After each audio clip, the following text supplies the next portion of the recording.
Morning Albert, morning track fans, how you all doing out there? And welcome back to track 79. This is a little follow on from track 78. We've got the Analogue F1 car from the Formula 1 1989 Scalextric Track. We're on the digital track. We've set the setting to Analogue. That's that one, Albert, remember?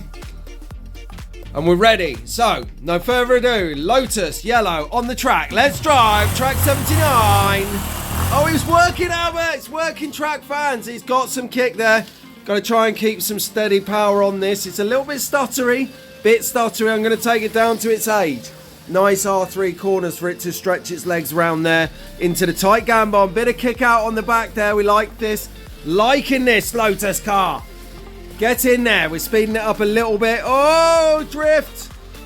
Get around there. And now we're going to bring it into pit lane because what we want to do is test out the other car and see if this works before we run out of video in time. Oh, hang on. I'm on the wrong track fans. Schoolboy error. Ready, Albert? Let's drive.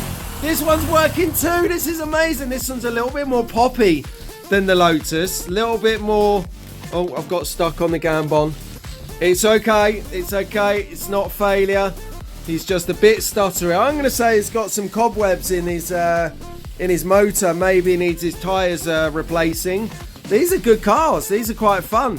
I daren't take it. It's very loose on the track. I daren't take it much faster than this because we will have a derailing. We will come off and crash.